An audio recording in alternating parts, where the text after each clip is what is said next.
Alrighty guys, welcome back to the best investing money management channel on YouTube. I hope you guys are all having a great and amazing day today. Now in today's video, we are going to be talking about the top 3 ways that I am planning for the 2023 crash. And now what I mean by crash is continuation from the crash we're in.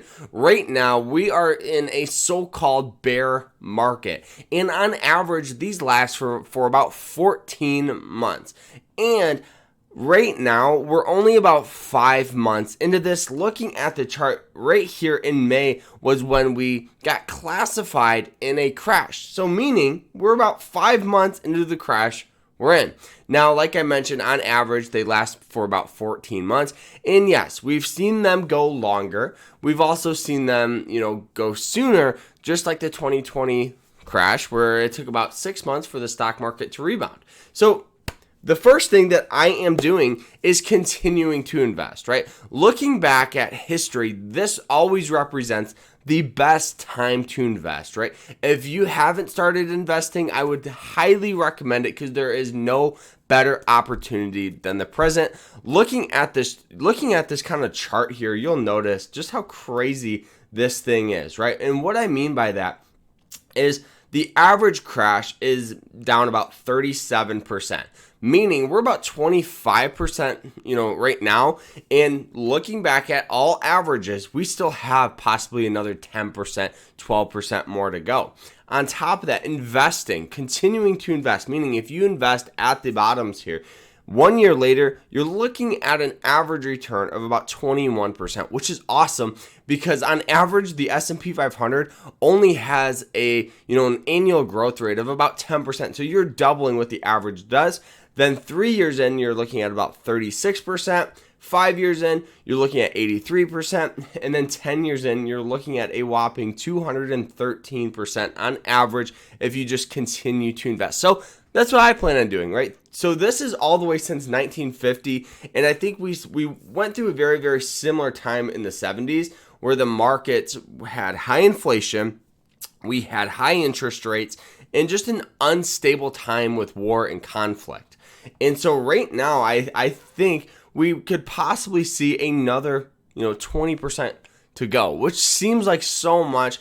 But as long as you have that long-term outlook, we could be looking at some fantastic growth rates in the next couple of years. Okay, so that is the first thing I am doing.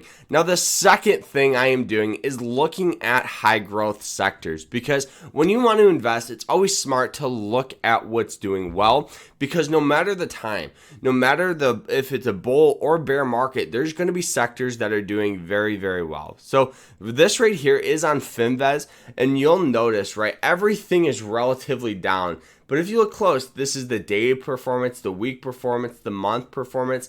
The 3 months, you'll notice energy's been doing very well. You'll also notice that comparing to the general S&P 500, we have energy doing well, industrials doing well, and a whole bunch of other ones doing relatively decent.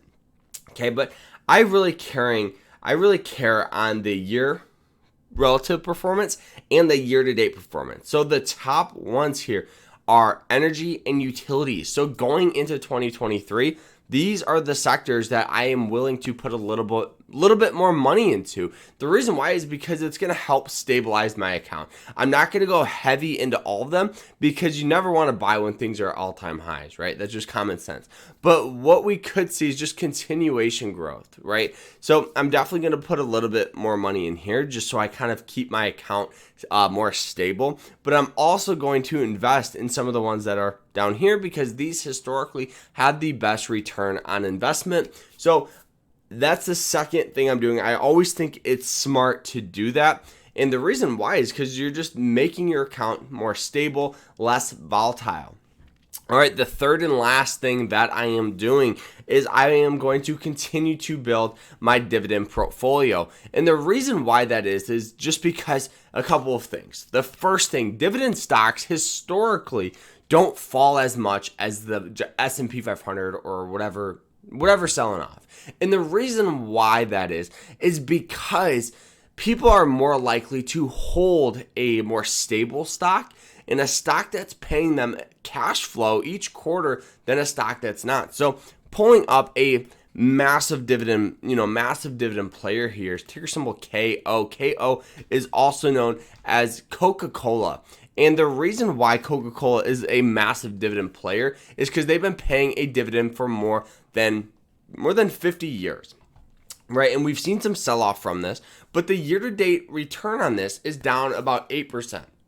So comparing to the S&P 500, which is down about 25%, investing in Coke makes your account a little more stable. So that is why I'm going to continue to build my dividend portfolio, because you also get cash flow. You'll get a dividend here, looking at it of 44 cents a quarter, looking at their last earnings, beating expectations. Companies like this, companies that don't move as much and are considered, value stocks, always do very, very well. So another one that is an absolute game changer here is Waste Management, ticker symbol WM. This one here, Waste Management, is a company that handles waste, whether it's sewer, whether it's trash removal. So looking at this, you'll get a dividend of about 65%, and this thing, the year-to-date return is down about 4%. So just keeping your account more stable and understanding that is a key player to understanding these crashes and how to minimize risk in it, and also possibly having a positive outlook on these crashes. So guys, that is what I am doing. I hope you guys enjoyed it. If you did, hit that like button, subscribe. If you have any questions, let me know down in the comments. And I know my hair is crazy, but I'm also filming this at 4:36 in the morning. So we'll see you guys later. Remember to stay happy, guys, stay positive, and I hope you guys have a great rest of your day. And we'll also have the Carter Farr podcast coming out later this evening, so make sure you guys check that out. Take care, everyone.